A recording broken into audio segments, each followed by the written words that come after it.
I remember having like a meltdown initially. I started bawling, and I was part of that was exhaustion. I was so tired. The terrain was really challenging. And once I got that out of my system, I started taking stock. I was like, okay, what needs to happen here? And so I started simply asking hikers behind me, hey, did you find a phone? Did you find a phone? Did you find a phone? No, no, no. And I found someone who had a pen and a paper, and I was going to leave a note under a rock saying, hey, if you found a phone, this is where I'm going to be tonight. Um, and suddenly, this blonde fella, he walks out of the woods into this clearing where I was going to leave the note. And he has this blue hiking shirt on and these like gray hiking pants. And I thought, okay, I'll just ask this one last person.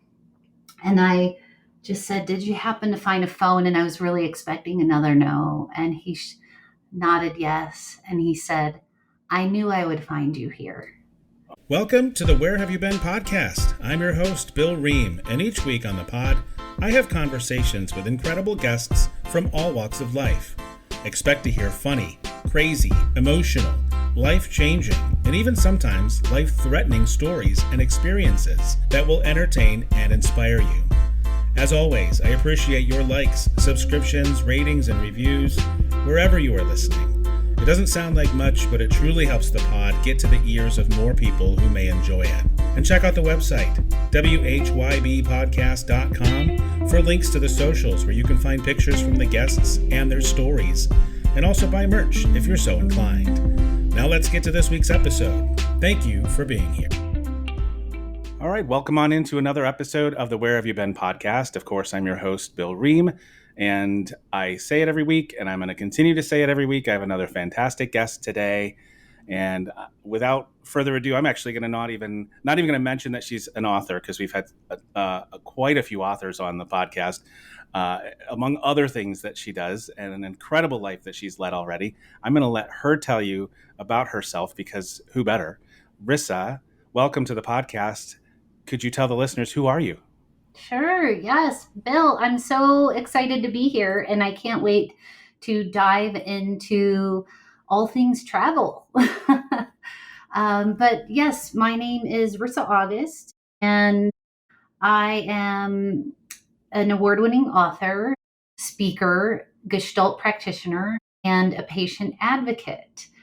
I was diagnosed about 7 years ago with a tumor at the base of my brain, and it came with a disease called acromegaly.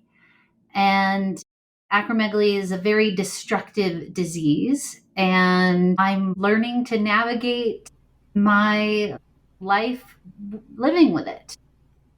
Yeah, because it's not something that can be healed. Is that correct?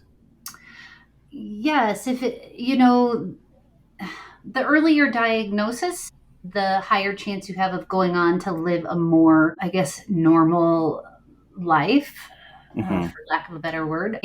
But what we're facing, people who get diagnosed with this, is it often takes, we live with these tumors for decades, and it takes years and years following the onset of symptoms. It takes years and years for diagnosis. It took me almost 8 years to get diagnosed, from the first time I started, talking with my doctor about, hey, something's wrong in my body. There's something off.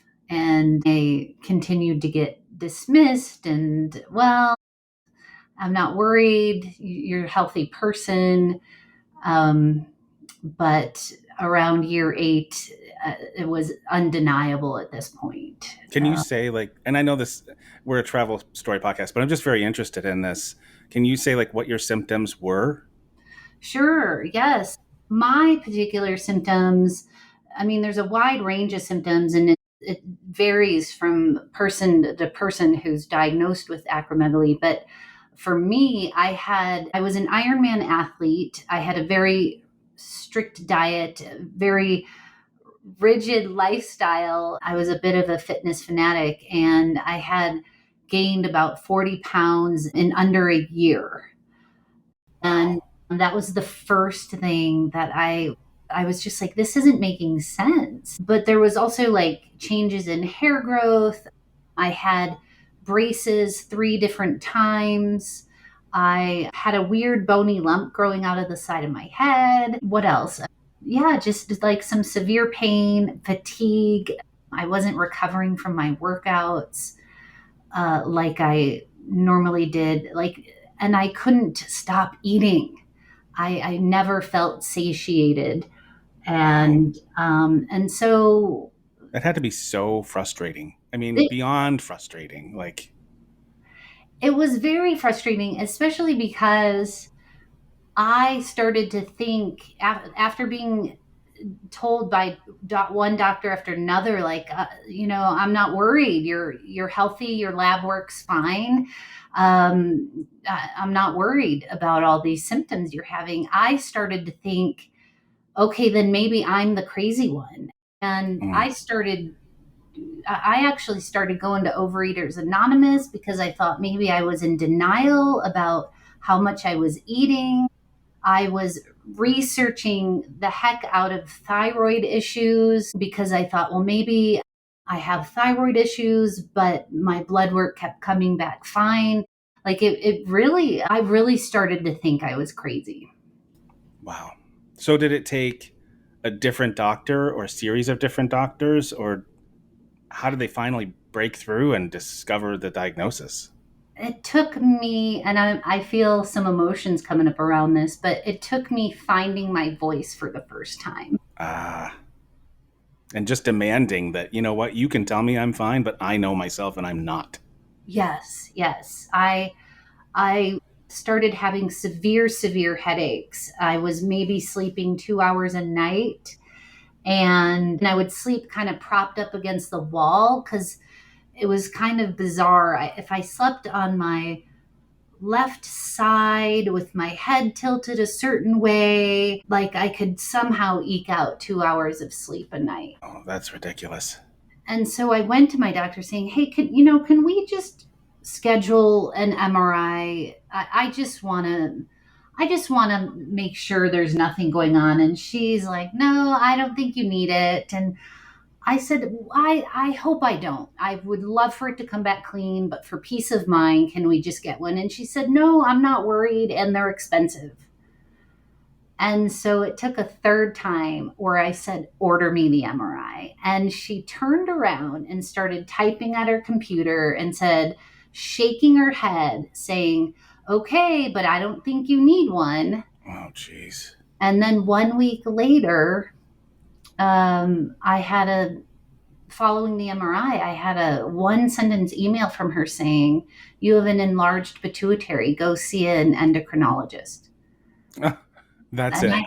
and that was it. And I fired her right away and Of course. thought of all the, you know, nasty letters I wanted to send to her, but never Mm, did. yeah.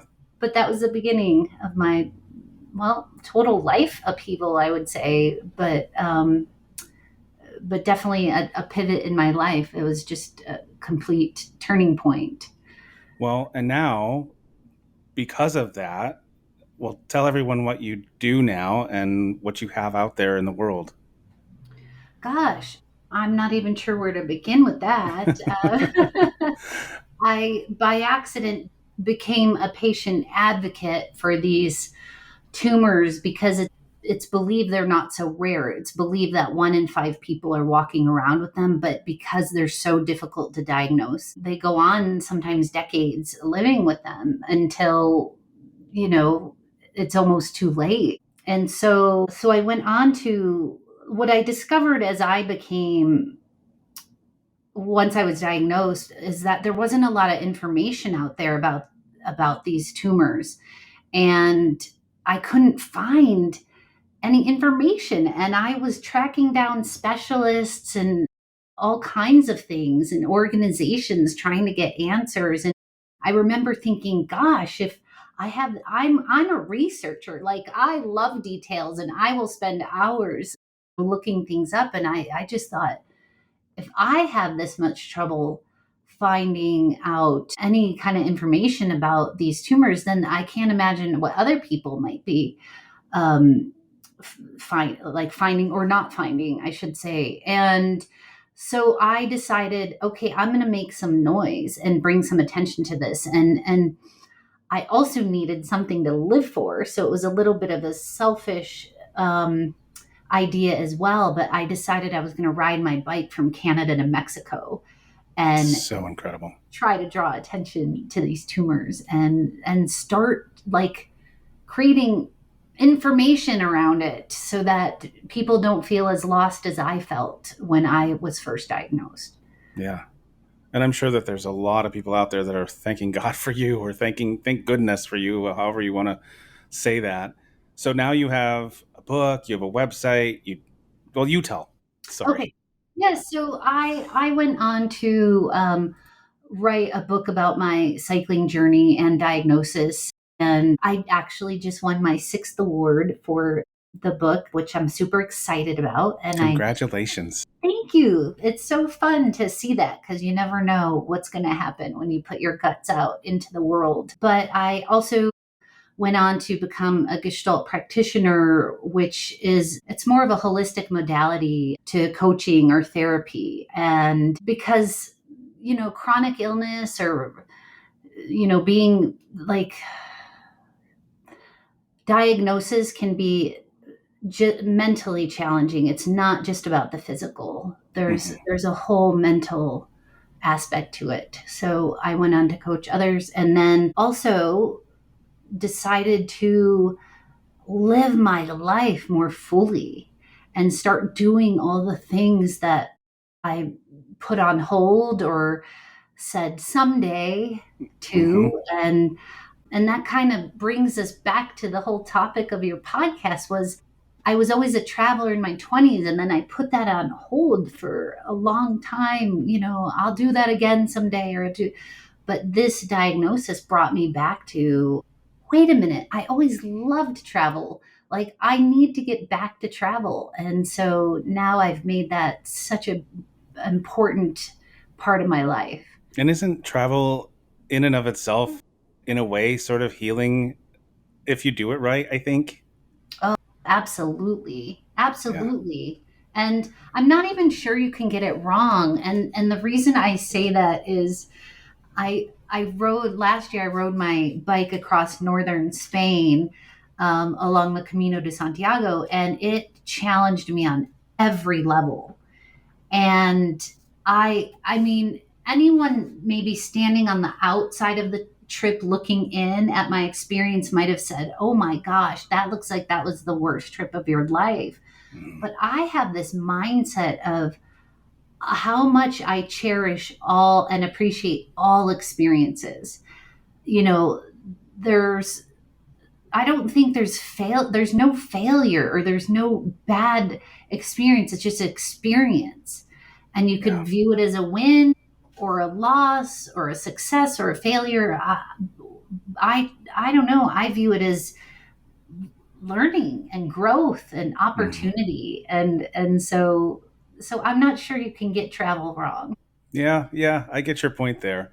Well, so I want to start talking now. You've got me all excited about the different travels that you've done, but I do want to at least get out there what the website is, and if you have any socials and anything else that you want to kind of put out there. Just I do it early on just because I know that some people are commuting and maybe they'll listen to the first half and maybe not the second half. So yeah, if you would put your website and any socials out there that you have. Okay, yes. My website is risaaugust.com, and that's Rissa with one S, Risa, August, just like the month.com. And you can find my handle, Rissa Unleashed, on Instagram and Facebook. And I'm also Risa August on LinkedIn. Excellent. And I'll put them all in the show notes as well. And so before we get into stories, I do want to ask you, so you said you traveled a lot in your 20s. Was travel a part of your life even before that? Like, did you grow up with travel, or did it kind of start at that point? No, I actually didn't. My family didn't travel much at all. Maybe we went to Disney World once or, Ocean City, Maryland. I remember doing a couple family vacations, but it wasn't really a huge part of our lives. And my parents really didn't seem to have an interest in it. But my father really sparked something in me around he was a history buff, and he was always reading the most interesting things, and he really got me interested in like other cultures and countries, and he was just a very knowledgeable guy. And I remember my favorite movies growing up were Indiana Jones and the his all his series and the Temple of Doom and Mm-hmm.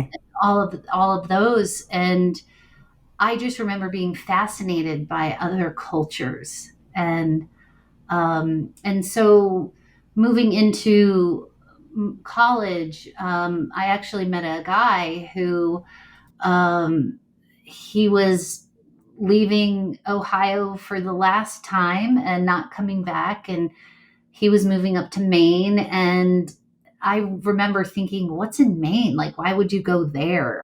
I'd never really been much out of Ohio at that point where I grew up. And we were dating at the time, and he said, well, you can join me, you can come with me. And I remember thinking, oh, I couldn't possibly do that. I'm pretty much told my life is here and this is what I'm going to do. And 2 weeks before he left, I quit school, quit college, put my 2 weeks notice in at my job, and then left for Maine. And that was really the first turning point in my life, was just seeing a whole different world and culture outside of Ohio. I remember being so shocked that people were fishermen for a living. Like that was their livelihood. Like Yeah. I remember that. I kind of chuckled when I met the first fisherman, because I thought he was joking. Because where I grew up, you just went fishing at the local pond and to Yeah, catch for bluegill or something. sport. Yeah, for Yes, fun. Yeah. exactly. Um, so it was a huge eye-opening experience for me. And then once I lived in Maine for a year, and then just kind of never looked back. I wanted to see the rest of the world after that. Excellent. Mhm. Excellent. I love the origin stories of like how did this all start for you, and so this is the point where everyone handles this a little bit differently, but so let's start getting into the stories and the experiences that you've had. You can do what you want with this question. Rissa August, where have you been? Oh my gosh, this is so layered. I will say, well, I'll start with I've been to 26 countries. Some people would hear that number and be like, wow. And people would hear it and be like, that's it. I probably err on the side of it's not enough. I more countries, please. I've traveled all over the U.S. and I think I have not visited two states, Vermont and Arkansas, but every other state I have been to and spent time in for various reasons. And so that's kind of the beginning of, yeah, where I've been. Yeah. Well, do you have a favorite place when you start talking about travel with someone? Usually something sparks it, right? But if we were just sitting down having a cup of coffee or whatever your drink of choice is, maybe some herbal tea, what would like what's the first thing that jumps out at you? Do you want to start with your bike ride or well, one of your bike rides, or early travel that really kind of sparked things for you besides Maine, like maybe your first trip overseas or wherever you would like to begin? I'm happy to join you. Gosh, oh, there's so many. I mean, do you want to start with because the bike ride from Canada to Mexico just sounds incredible. I can't even imagine what that entails.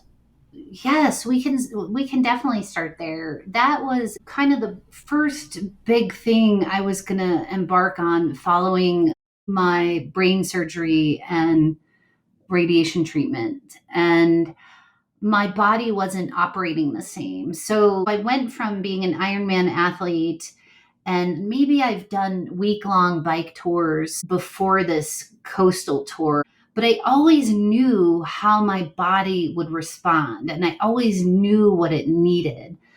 But now with this hormone disease that I have, I don't my body wasn't operating the same at all. It wasn't handling sugar the same. It wasn't handling salt or sodium the same. Even cognitively, like sometimes my brain would tell my body to do something and it would do the opposite. Oh, wow. So I was facing these new uncertain things ahead, and but I knew I had to I want to say prove to the world that, and when I say world, the people around me, especially one doctor specifically telling me I shouldn't do a ride, and all these people telling me I shouldn't do hard things anymore and that I won't be able to do hard things anymore. And I remember thinking, that's my decision.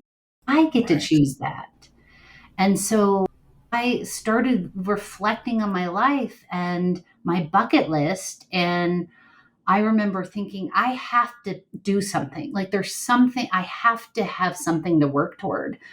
And I always wanted to ride my bike coast to coast. And so I just, for the heck of it, I'm still laying on the couch recovering from radiation treatments, but I start looking at my life and I'm like, I'm doing something for me. And I start looking at these coast to coast routes. And I was like, I don't, this looks boring, or I don't want to go through there. And then I found the Pacific Coast bike route, and I was like, that's the one. And I signed up that same day. And I knew I had 14 months to figure out how I was going to get to the US Canadian border and ride for 41 days straight, down to the border. So, So was this, so it's a route that you found that people have done. Was it something that you were actually doing with a group of other people doing it at the same time, or how did that yes. work? Yes. So it's definitely a well known route. And I decided, because I wasn't sure how my body was going to respond. So old Rissa would have been like, I'm doing this by myself and I don't need help. And new Rissa was like, I'm not quite sure how my body's going to react. So I signed up for what's called a semi supported tour. So essentially, they haul our gear from location to location each day, but it's up to us as cyclists to get from point A to point B and to handle all our own equipment and gear and set up our own tents and cook our own food and all that. And I thought, okay, at least I have this backup. So there was 10 of us, and Hmm. I remember thinking, I'm not here to make friends. I'm here to do this ride to heal, but at least I have backup. So if something goes haywire, and I also had to figure out how to ship medications to certain medical facilities, and I had to go in and get injections a couple times throughout the trip. And that was also nerve wracking because my medication is very complex. And if it gets in the hands of unfamiliar and unpracticed medical professionals, then it could go haywire pretty easily. So, Well, it doesn't sound like it did. So, I mean, at least that part seemed to work out for you. Tell us about the journey. yes. So, I remember getting to the Pacific Northwest, and I actually used to live in both Washington and Oregon at different times. And I remember thinking, it was just rainy and cold. It was in September, and I was like, yes, I forgot how it's just this damp cold that seeps into your bones. And I don't know, I had mixed emotions about it. In one hand, I couldn't wait to get started. In the other hand, I was like, what did I sign up for? Am I up for this? But I remember for almost the first 2 weeks, it just rained. And it was just that, like, like I said, chill you to your bone cold.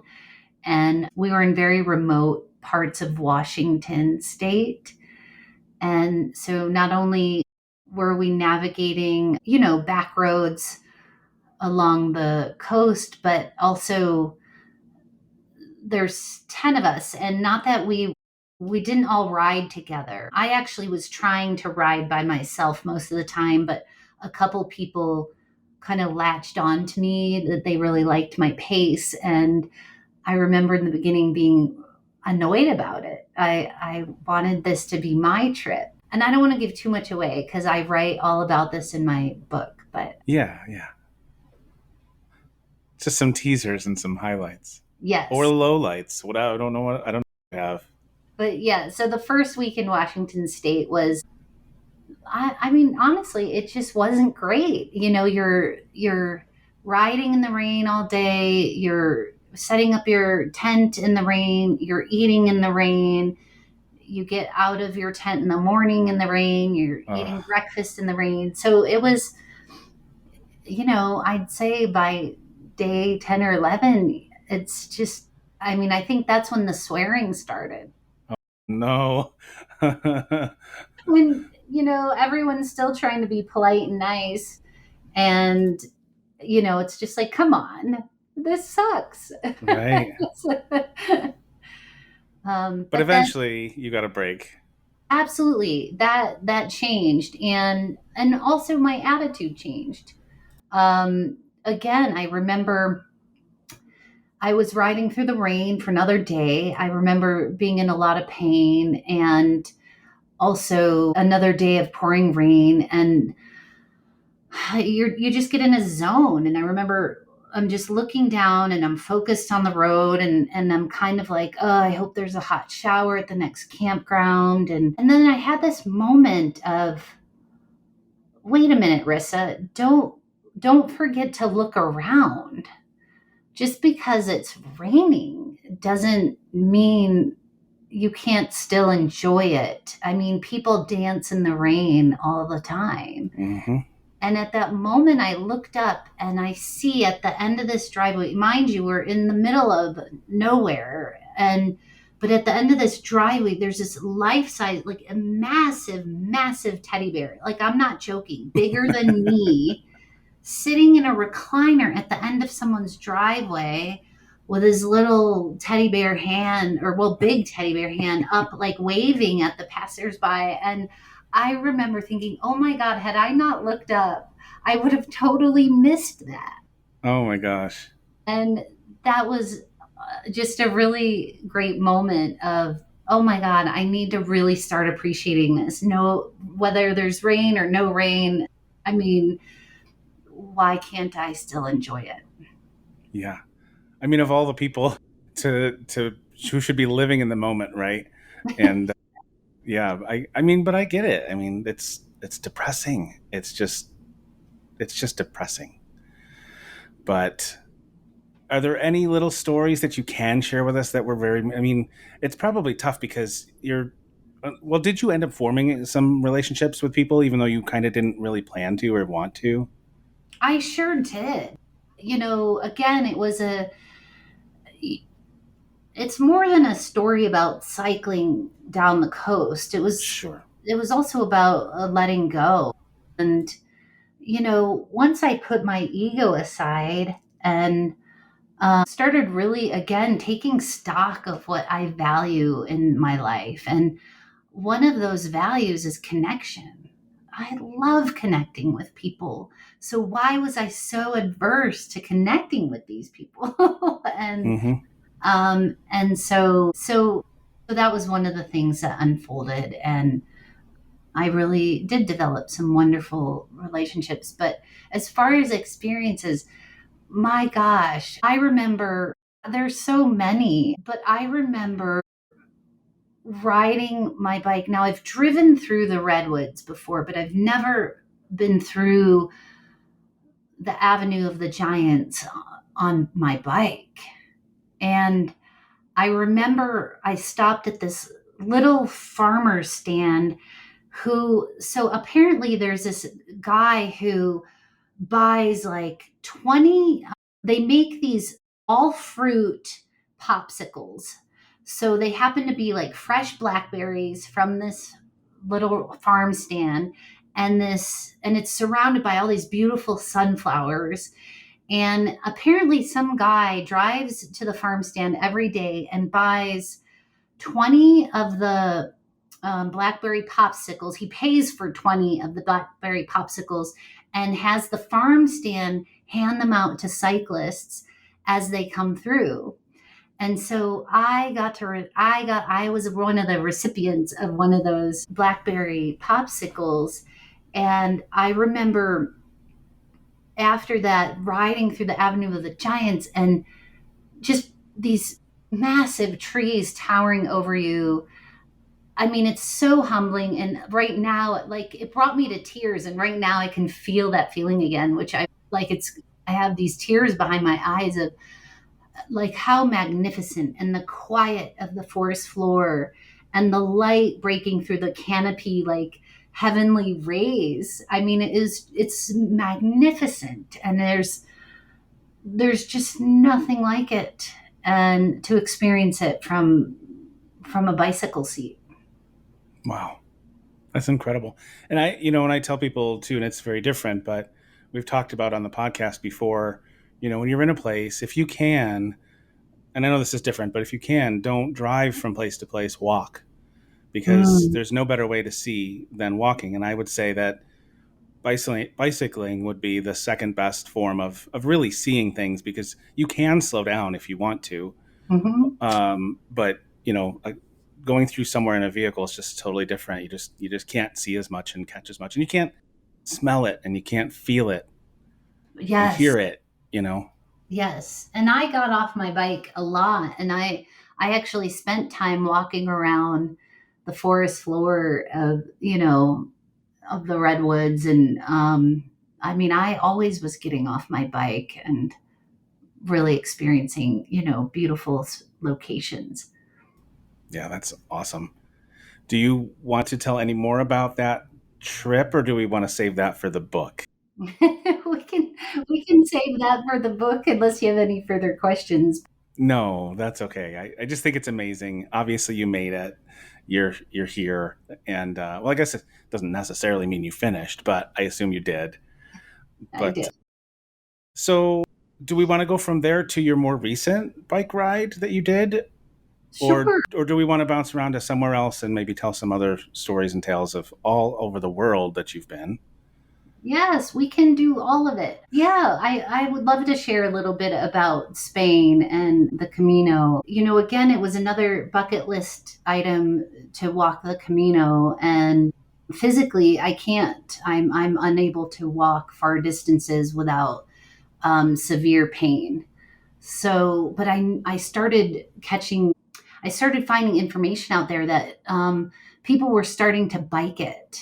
And I thought, oh my gosh, I can still bike. And so I went to Spain and decided I was going to bike the Camino. And it was actually, how do I say this? It challenged me on every level: the terrain, the locals, the language, the food. I lost my phone on the first day of cycling, and my phone had my maps and my emergency contact numbers. And I'm in a country that I don't speak the language, and kind of far from anywhere. And I had so many moments, like I was brought to my knees, really, truly brought to my knees, and exhausted, and also facing the decline of my body. And so it was just such a powerful experience in humility. And again, not it's I would never trade it for anything. Yeah. How did you manage without the phone? Oh my gosh. I Well, hate to say, like, we're so tied to it as it is anyway, but like you said, like, you had everything in there. yes, I remember having like a meltdown initially. I started bawling, and I was part of that was exhaustion. I was so tired. The terrain was really challenging. And once I got that out of my system, I started taking stock. I was like, okay, what needs to happen here? And so I started simply asking hikers behind me, hey, did you find a phone? Did you find a phone? Did you find a phone? No, no, no. And I found someone who had a pen and a paper, and I was going to leave a note under a rock saying, hey, if you found a phone, this is where I'm going to be tonight. Um, and suddenly, this blonde fella, he walks out of the woods into this clearing where I was going to leave the note. And he has this blue hiking shirt on and these like gray hiking pants. And I thought, okay, I'll just ask this one last person. And I just said, did you happen to find a phone? And I was really expecting another no. And he nodded yes. And he said, I knew I would find you here. Oh my God. Yeah.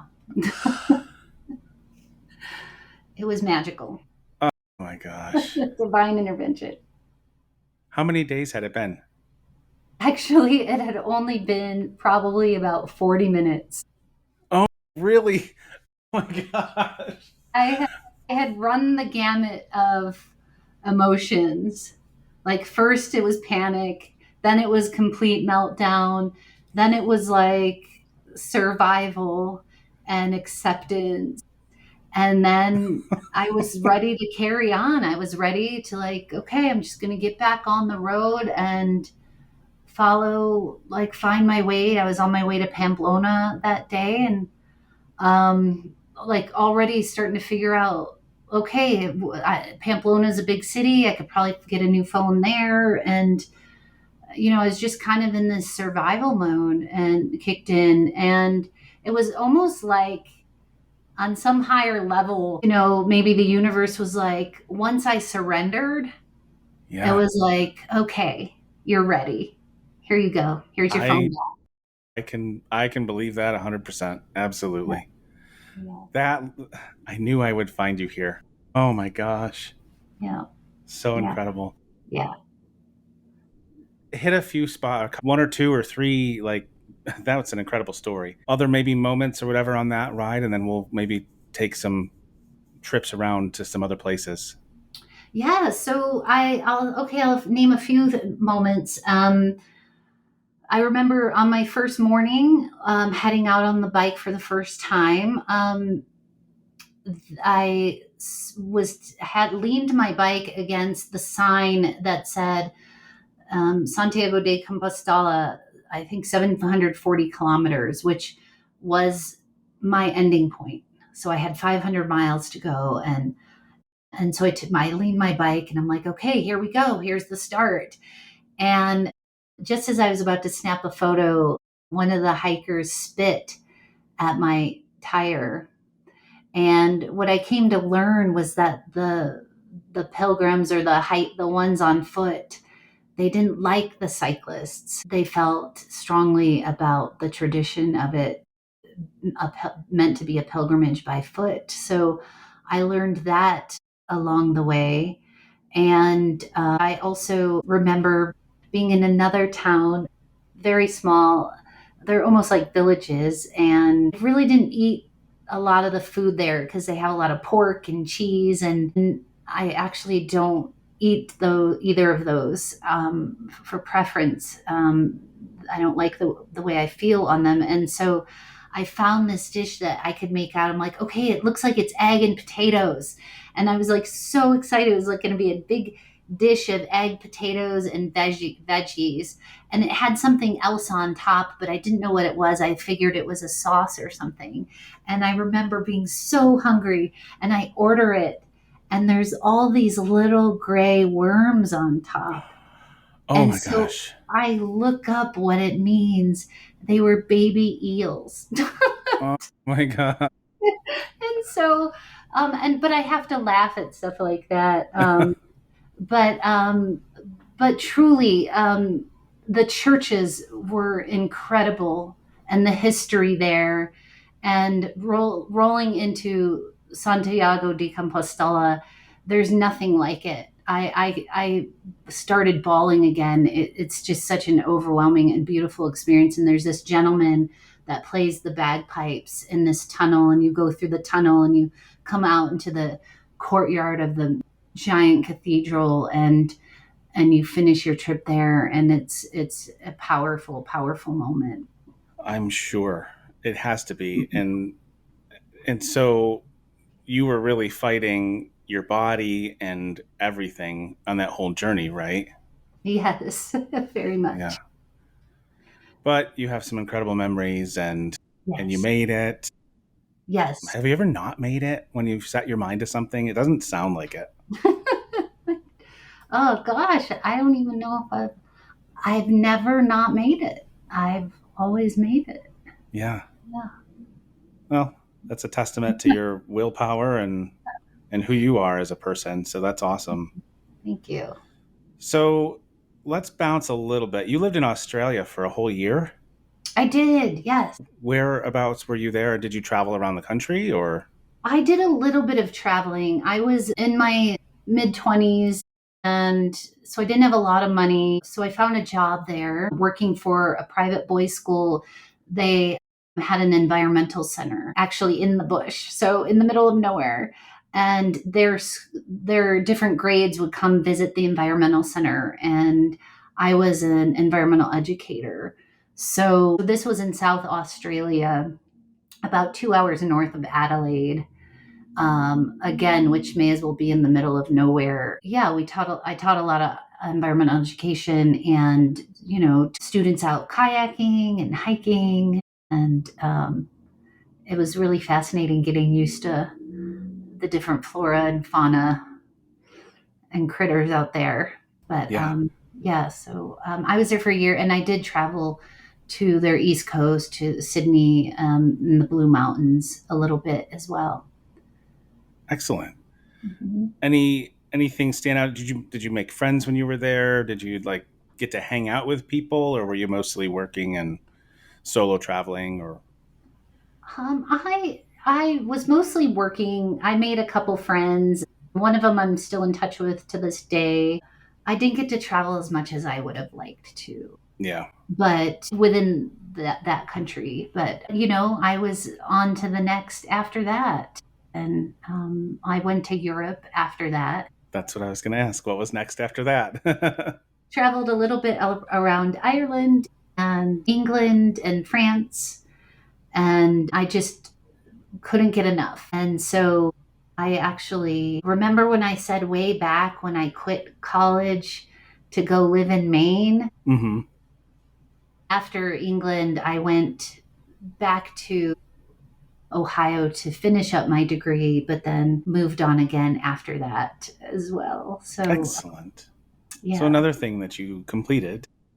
yes. Yes. Finally, yes, it took 10 years, but I also was in a much I would highly recommend going back to school when you know what you want. Yeah, yeah, I loved it at that point. I loved learning because I was finally learning about something I was really fascinated in. So, which was actually geography. excellent. That makes sense. Yes. And it does. And again, I think travel does that for you. It does it for me when I go somewhere that even if I think I'm relatively familiar with what's there, I always end up finding something that I knew nothing about, or I knew a little bit, and then I find out that there's so much history, or there's so much depth, or there's so much more that I didn't even realize. And then I'm buying books, and then I'm coming home and I'm doing further research because then I just can't get enough. And it definitely, for me as well, I think travel definitely opens my mind to being educated and learning Mhm. more about everything about the world. So, I couldn't agree more. Yeah. Yes. so tell me about anything exciting that happened in Europe. I know Europe is large and you went to a few places, but maybe you have some really cool experiences or memories that stand out to you anywhere in that area. Yes. Gosh. Italy's a favorite for the listeners, of course, but Oh gosh. Yes. Yeah, I've been to Italy and Greece and Croatia and Turkey and Greece is a favorite of mine, as I well as Italy also. But yes. Well, I'll talk about Italy. I remember like Venice was so charming, and I remember taking the boat over to Murano, the little island known for their glass making. yes, I remember loving, anything that can integrate me a little more into the culture. I remember walking all over Rome one day and happening upon a local farmers market, and just getting to see, what are people buying every day, and I love the way Europeans eat, how they buy their food daily. And that's what they're going to cook and eat that night. And, and I know for me living in the US, I usually go grocery shopping on Sundays and buy all my food for the week. yep, Um, and I loved being in Europe and being like, huh, what do I feel like eating today? yeah. Not a week from today, today. But I also think that if I lived in an area like that, so walkable Yeah. and like you said, and there's markets and such, and I think that I might be willing to do the same because I think I'm more of a night owl, but I could see myself getting up bright and early in the morning in a place like that every day Yeah. and kind of having that be part of my afternoon or whatever, sitting Yes. out and having coffee. And yeah, Mhm. Yes. it's so beautiful. It's so beautiful. Yeah. Yes. Where did you get to in Greece? Um, Mykonos, Corfu, Santorini, Yes. and then Greece itself, Athens, Yeah. um, and so yes, I mean Santorini is as magical as the photos that you see everywhere. It is more magical than the photos. It is more magical. Fair, I yes. had to remind myself, I've said this before too, I had to remind myself walking down these beautiful walkways and paths and looking at all these whitewashed buildings and literally staying in a cave and remind myself that this wasn't something that was built for us to look like a place. This is really it. And it's Hmm. every corner you turn is another photo opportunity, but this is your story, not mine. Go for it. Well, I'm right there with you. It's really magical is the only word that comes to mind for me. Like I can't it's just so incredible and beautiful. And so yeah, and then going further east from that, Nepal ended up being a really big favorite of mine. I don't know if you're ready to shift to another country. I'm ready to go wherever you want to take me. I remember I was married at the time, and my husband at the time, or my now ex husband, and we did a good amount of travel. But I remember wanting to go to Peru so badly, and he said, "No, I want to go to Nepal. I want to see the Himalayas." And I was like, "What? I don't. I it just wasn't on my list." And um, but I decided, okay, if we go to Nepal this year, then our next big trip is going to be Peru, and he said, okay, agreed. And I remember being blown away by Nepal. And it's probably one of my most favorite trips. It's, Yeah. I mean, What stood out so much? I just remember, so we flew into Kathmandu and then took a very tiny um, 1960s plane, airplane to this village called Lukla, which is you can it's the starting point of all the treks into the Himalayas in the Khumbu region. And so you fly into one of the world's most dangerous airports on the side of a mountain, and the mountains there. So I live in Colorado, so I see big mountains all the time, and I thought, are these mountains going to really, are the Himalayas really going to look that much bigger? But I mean, again, it's indescribable at how massive these mountains are. And It's like the difference between walking into your local forest or the redwoods. yes, yes, yes, that's a great comparison. And so, but what stood out for me the most, and this goes back to my love of culture, are the people, and how kind and generous and giving they are, and very spiritual. And I just remember being blown away by the culture. And so, yeah, so I spent about a month there, and I couldn't get enough of it. It was magnificent. That's awesome. So you did go up into the Himalayas as well? Yes, so I trekked to Everest Base Camp, and that sits at about like 17,500 feet. And then the next day we summited a mountain at about 1,800, little over 18,000 feet, and that was called Kalapatar. Um, and I hung some prayer flags there, and got to sit in on a puja ceremony in a monastery What is that? or a temple. A puja ceremony. It was in the village called Tengbochi, and so these Buddhist monks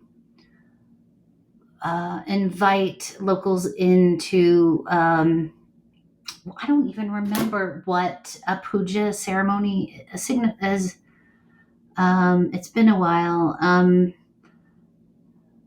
Now Yeah, it's going to bug me, but it's um, okay. but yeah. So, but they opened it up to some of the.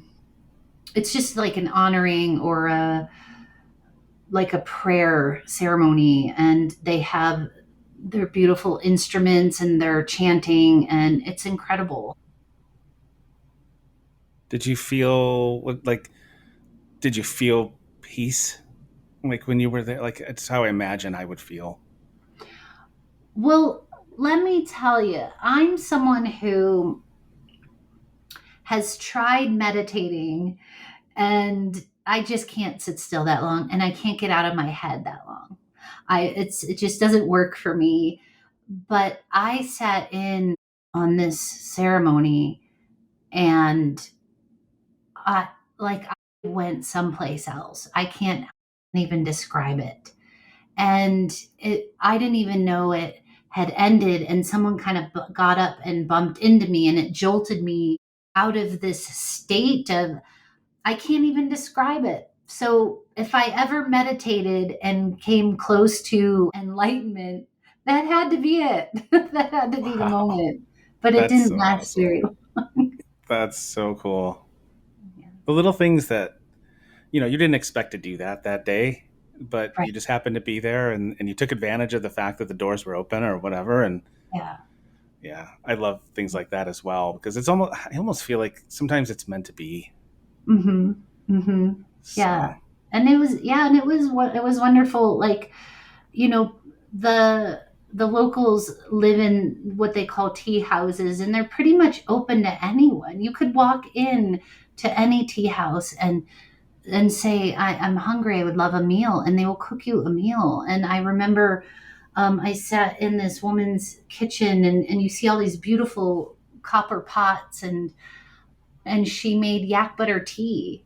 And I didn't like it at all, but I couldn't have been more grateful for the gift. oh wow. Oh, it's too bad you didn't like it. Maybe it's a good thing though, because it's not like you can come back home and get yak butter tea. Yes, yes. So yeah, I've heard other people mention that Nepal was wonderful and that the people were beautiful. So I don't know if it's a place that I'll ever get to, but I wouldn't be opposed, I guess I'll say. Mm-hmm. So Where, did you, well, where's next on your bucket list? my list is ever growing, but I think that probably I need to get to Asia. I need to Mm, get to very specifically Japan, Thailand. wonderful. Probably those are the next ones on my list. Actually, before that, though, my daughter lives in New Zealand, so I will definitely go to visit her. And Oh, I've never been to New Zealand. I know you have. yes. Where does she live in New Zealand? She's right in Wellington. Wonderful. Yeah. Yeah, right middle of downtown or wherever, if you want to call it that, I guess. Yeah. Mhm. Wonderful. So, Wow. but Okay. so you did end up going to Peru the next year, or at some Yeah, point you did. I did. Yeah. Oh gosh, a few years later, I was actually following my divorce, Ah, and again, it was this moment of, and it was following diagnosis, following diagnosis and treatment and all that as well. It was this like, what am I waiting for? And so I decided I was going to Peru, and I wanted to do this trek that you hike up and over the Salcantay Pass, which is at 15,000 feet. And then you eventually merge with the Inca Trail mm-hmm. and go up to Machu Picchu. And so I wasn't sure how it was going to be my first kind of backpacking trip post diagnosis, and I didn't know how my body was going to respond. And Yeah. I was definitely in severe pain, severe pain, and I typically don't take painkillers, but I was definitely eating quite a bit of painkillers to get through that trip. But I just wasn't gonna. There was no way wasn't gonna do it. Like I just had to do it. So, You're so incredible, honestly. And I'm not just saying this. Like, oh, thank you. I've done Machu Picchu, and just for me, who at the time especially was very out of shape and overweight, and obviously you weren't, but even just ride the bus to the top, and then you have climbing to do to get to the upper level if that's where you want to begin. That was taxing for me, and so I just can't even wrap my head around. You have you have something that's physically holding you back, and to decide to not just take the Inca Trail, but to start even further away and go up and over. And I just can't even wrap my head around it. You're amazing. Oh, gosh.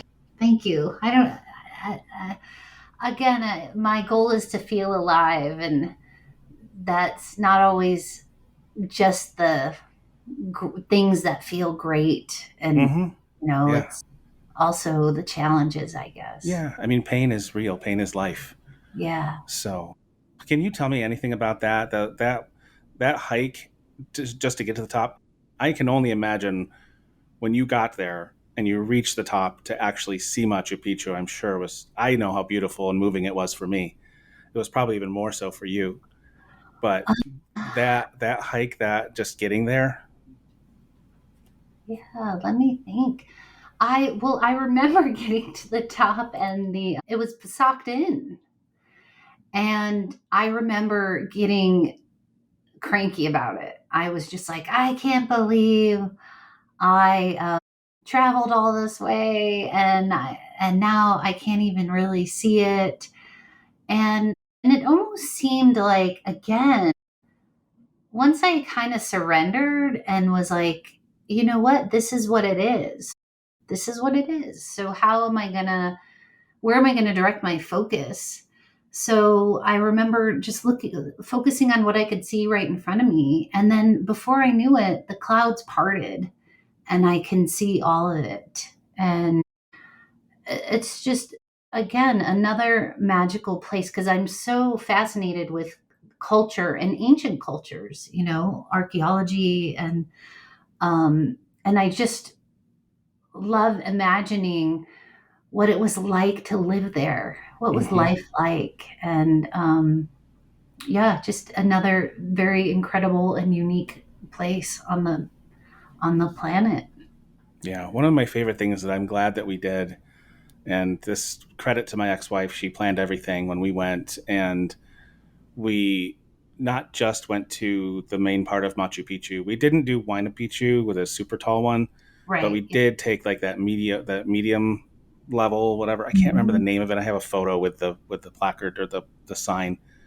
But to go up there and look down at the top of Machu Picchu was Yeah. that's where I really like I was in awe. We're at the same level as the clouds Hmm. and imagining truly imagining people walking around and living their life. And the first day that we went in, we did a tour guide, which I am so thankful for. We learned so much that day, and then the second day we just did most of the exploring on our own, and it was just magical. And of course, they have the alpacas or whatever it is up there Yes. to kind of remind you of what it was like then, and it's really cool. Yes. Yes. I believe I have a few photos of me with the alpacas in the background. Yeah, yeah, it's really awesome. I could talk all day about it too. Like the irrigation system they had thousands of years ago is just so incredible. Right. It's yeah. Yeah. But yeah, so was it was obviously terribly difficult getting there. Yeah. Yes. You mean on foot or just Yes, in general? yeah, yeah, Yeah. yeah. I mean, it was definitely painful for me. But again, it's almost like I was just loved being immersed in the culture. And like I said, we started off going through the Solcantay Pass before we linked up with the Inca Trail. So I just, again, I loved Cusco. I loved trying the food and drinks and the different things. So it's almost like that just erases everything else. Um, Do you acclimate? I mean, you live in Colorado, but when you're talking about Cusco, when you're talking about the Himalayas, oh my gosh, like do you acclimate very quickly to the height? um, I think when I got to Cusco, I I like landed and I was like, I'm out. I'm going exploring and I'm going to go explore the city. And I think I just kind of I got a little bit of a headache because I kind of just went right in too fast. But then by the second day, I was great. And then it wasn't until at about I'd say little over maybe 15,000 feet in Nepal where I started to get some altitude sickness. And so most of the people, I think there were 9 of us in the group, most of us had to take a medication. I only had to take it for a couple of days and then I was good. There's a couple people that didn't have to take it at all. So I think I acclimate better than most people do, but it also hits me as well, but maybe not as bad. Yeah. I told somebody in one of my episodes, I realized very quickly that I was in trouble in Cusco. The first time that I had to tie my shoes, I realized I hold my breath more than I think I do. So when I bent over to tie my shoes, I held my breath. And then when I stood up, I couldn't catch it right away. Like it Oh, was like, wow, this is serious stuff here. yeah. Having never really been in elevation myself. So, Right. but Okay. hey, we got through it and it was Good. wonderful. I'm glad. Yeah. Yes. So just a couple more places I'd like to touch on, and then we could get to the my final five questions if that's okay. Sure. I'm always interested with anyone who's ever been to Costa Rica. It's one of my favorite places. Yes. So yes, that was somewhere I traveled with my ex-husband. And what can I say about it? I loved it. We stayed in Tamarindo, which is as more touristy location. It's lovely. It's beautiful. But I ventured inland a little bit to a small village, and I'm going to butcher the name.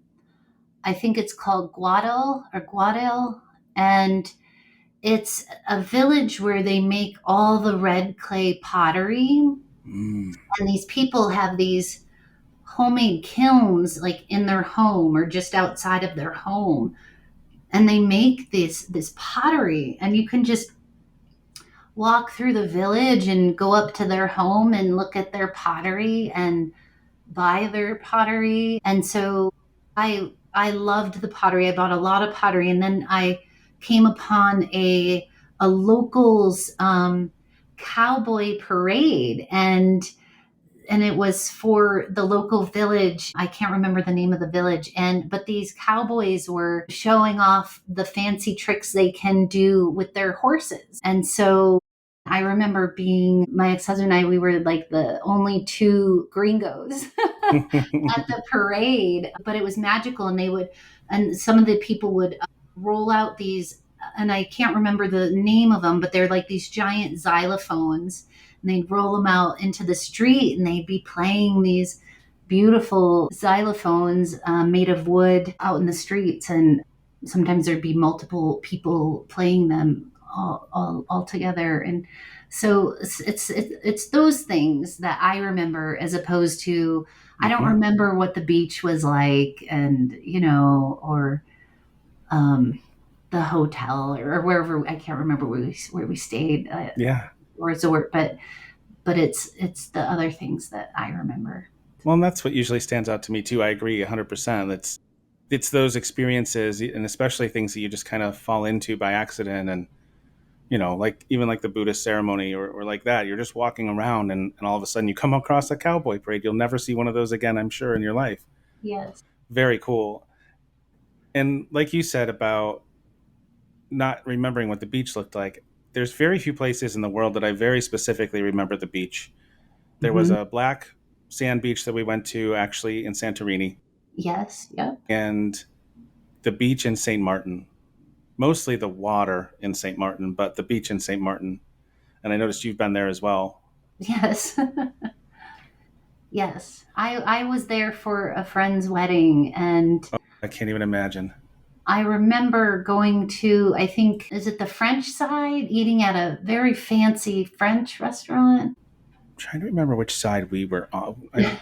But Is it again, French and Dutch? I believe so, yes. I think we Yeah. stayed on the Dutch side, but went to the French side for a beautiful meal. Again, it was lovely, but again, I remember enjoying the restaurant, but I don't remember much else about it. Yeah. Well, St. Martin, the memories for me, of course, are the tourist things. It's the airport, which is right next to the water. And if you stand when the planes come into land, it looks like they're going to hit you. Oh, right. Yes, yes. And then just down a ways and around the bend, there's multiple beaches, of course, but there was one specifically that we were told that we should check out, and we did. And it's the most crystal clear water I've ever seen in my entire life. And I'm sure that there's more and there's better in other places, but that's just the one that it just stood out to me. I don't like going in the water very much, but I had to get in that water. It was Wow. awesome. Yes. Yeah. Wow. What are your thoughts on Aruba, just out of curiosity? I probably wouldn't go back there. Um, uh, it was okay. I mean, it was just to me, it felt overcrowded and extremely touristy, and I don't. I remember I went to the locals side of the island, where away from all the tourists, and I hired a local guy to take me out snorkeling, and that was beautiful, and seeing a little like a shipwreck, and the beautiful marine life.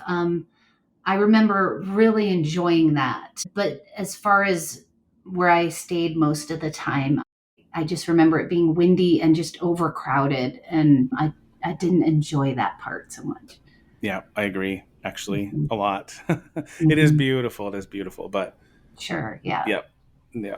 So before we get to the final five questions, I just want to ask if there's anything that, any like just really heartwarming stories, or any, have you had any like, I don't want to say near death, but scary experiences that were, I guess besides losing your phone, but, or just any like you met some just such incredible people when you were on this one thing and you have to tell this story. Is there anything like that that we are missing?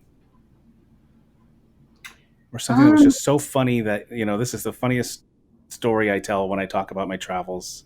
oh my gosh, I should remember. I should remember. There should It's be so tough. many of these. Yeah. It's tough.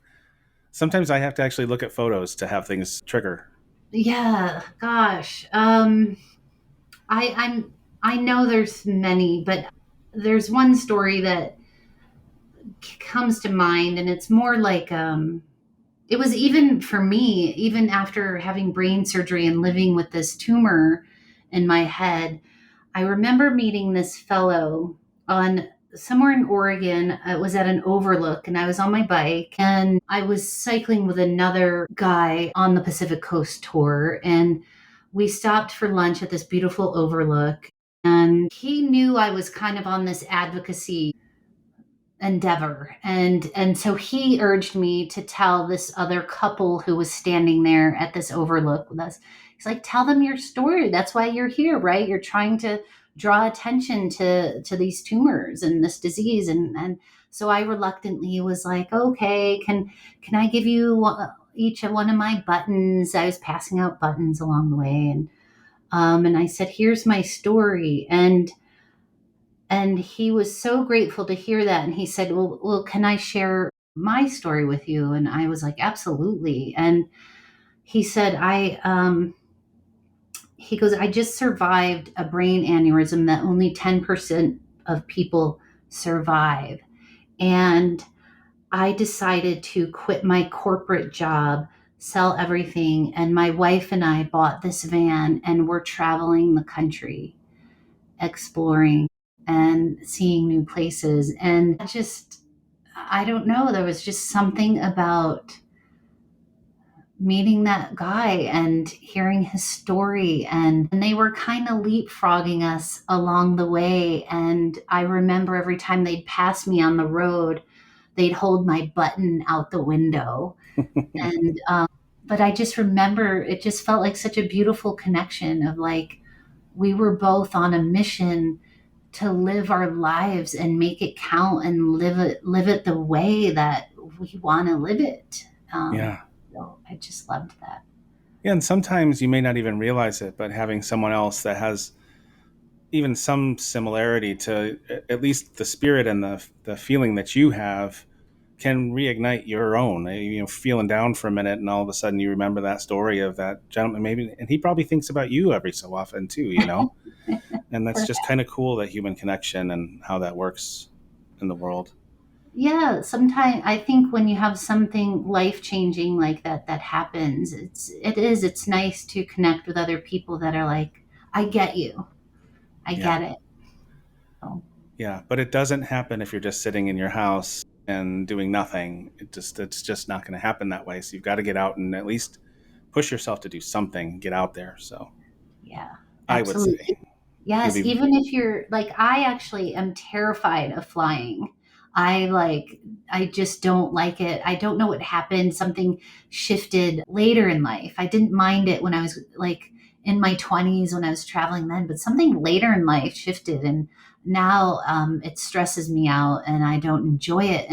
And so I remember having to get on this small rinky-dink plane to fly into that village in Nepal, and you're flying into one of the most dangerous airports in the world, and it's literally on the side of a mountain. And but my point is like, I can't imagine not getting on that plane and having the incredible experience I had in Nepal. So Right. sometimes it means doing it scared. Yeah. Yeah. That's a good quote. Sometimes you have to do it scared. Yeah. Awesome. Well, this has been really, really fun. I have my final 5 questions for you, and then I will let you go. So, question number 1. I did not tell these to you ahead of time, did I? No. Okay, good. I just think they're fun. So, question number 1 is, of all of the places in the world that you have been, where has been your most memorable slash favorite meal experience outside of your own home?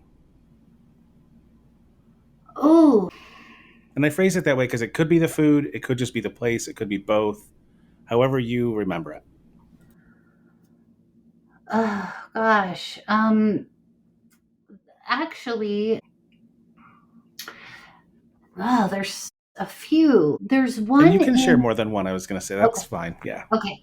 So there's one in on the island of Kauai, and it was in, I think it's Princeville if I remember correctly, and I was sitting out in this beautiful veranda, and you can see the mountainous coast and the ocean. You're right there on the ocean, and this storm kind of rolled through, and so it was just kind of ethereal and um, just so beautiful. But I also remember the meal being just so delicious. Like I had like chocolate lava cake with fresh strawberries and this incredible view, and so that was a memorable one. But I also remember discovering the Spanish tortilla in Spain, and it was actually, I could eat that every meal when I was over there, and it's almost it's like an egg and potato and vegetable kind of but there's no crust. It's just like a casserole type thing, and you eat it by the slice. And oh my gosh, I could gobble that up. And then of course the patisseries in France. I think I would buy two pastries each day while I was in France, and one was always a chocolate tart. So, Nice. You didn't go for the croissant. oh gosh, I mean, I'm sure I ate a ton of croissants while I was there, but I remember like the chocolate tart just being so delicious. I'm chocolate is my weakness. Okay. Okay, that's fair. Awesome. Okay, so question two, you kind of gave me an answer for this already. And if it is that place and that place alone, that's fine. If you have another, even better. So, of all the places in the world that you have traveled, even if I offered you a free trip, Rissa, go enjoy yourself, you would say, no, I'm not going back. Oh, yeah. And it doesn't have to be bad. It can just be, I've done it. I'm good. Gosh, I almost wouldn't go back to any location, but let me tell you why. I'm just the type of person, I'm like, check on to the next. Where haven't I been yet? I want to go to the next new place. But if I had to choose, I would probably say Aruba and Costa Rica. I don't feel I need to go back to either one of those places. Excellent. And you know what? And I'm the same. There's actually very few places because I want to see so much more of the world. Right. There's very few places that I will go back to, and I will go back to Santorini because I really just want to enjoy that feeling again and just Mhm. the beauty in everywhere you look. Yeah. And I Yeah. will go back to there's a place I mentioned in many episodes, but in Medellin in Colombia, I will go back there. Oh. Ooh. And Wow. so those are two places that I will. The rest, and I'll get back to Italy again. But there's so much more of Italy that I haven't seen that I would like to get to, and I may stop off in Venice again just because Venice is also so beautiful. I know it's overcrowded and over touristy, and but there's so much beauty there too that I will definitely at least make one more appearance in Venice. Yes, I agree. There's maybe I would go back to some same countries but explore different parts of Yeah. them. Yeah. Okay. So, and actually, question three is just that. So, flipping it around, Mhm. of all the places in the world that you have been, if there is one, where do you absolutely have to go back to? Gosh. Well, one of them would be I would go back to Venice, but because I want to go to the Dolomites. I didn't get to visit the Dolomites Oh yeah. when I was in Italy. So I would go back via Venice to get to the Dolomites, but I also there's something this might feel boring for people, but there was something that drew me to London. I There's something there that I would love to go back to and explore more of not just London, but the rest of the country as well. I spent most of my time in Cambridge when I was there, visiting a friend who was getting her PhD. So I didn't get to venture as far out as I would have liked. Yeah, it's a place I've never been, and I definitely do want to go. So, Mm-hmm. okay, so question 4, moving right along. Of all the places in the world that you have not been, and I'm careful to phrase this not bucket list because, as I said, even for myself, like my bucket list is so long. But Yes. where is the 1 or 2 places in the world that if you only have 1 or 2 trips left, these are the places you absolutely have to go? I want to get to Switzerland and probably the Netherlands. But I have this bike ride in my brain that I want to do next from Switzerland to the Netherlands and going through several countries. So, but I would probably say those two. Yeah, Yeah, that's so it's tough. awesome. That's tough. Gosh. That's really cool. I hope you do it. I hope you do it. Oh, thank you. Thank you. And the last question, question 5, is simply, where are you going? Do you have anything that's actually planned as of now? Yeah, gosh, I love these questions. Well, um,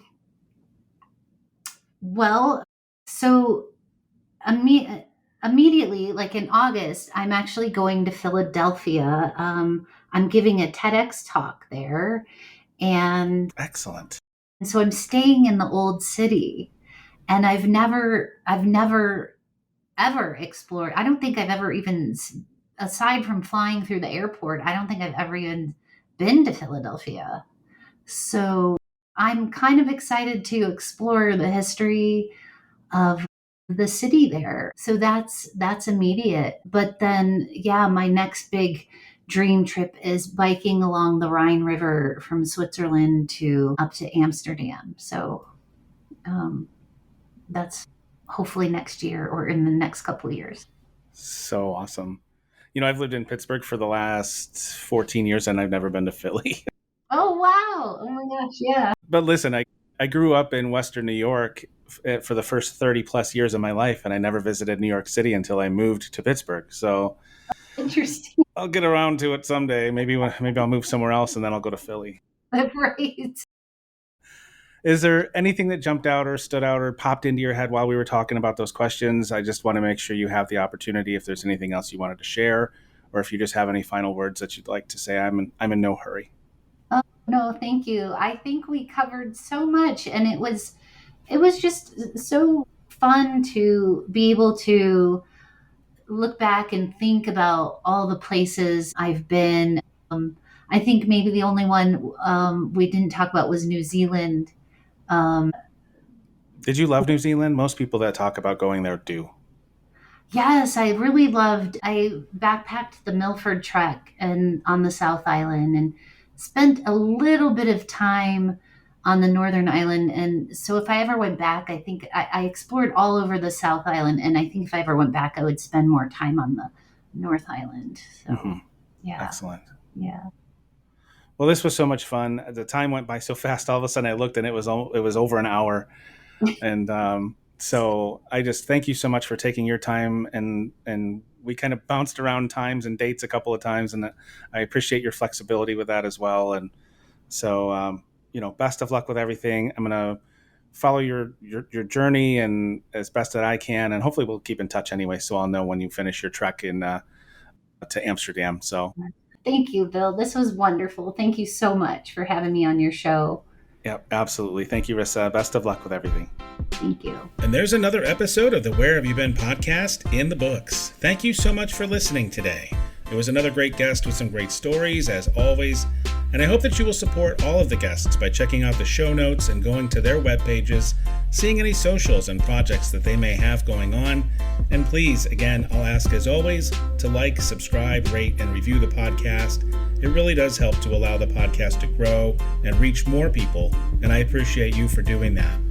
Also, if you haven't done so, check out the website, whybpodcast.com, where you can find blog posts. If you'd like to be a guest, please register to be a guest on the site, and check out the merch page. There's some really cool stuff if you're interested in representing the pod, along with some other cool travel items and apparel that I'm working on every day as well.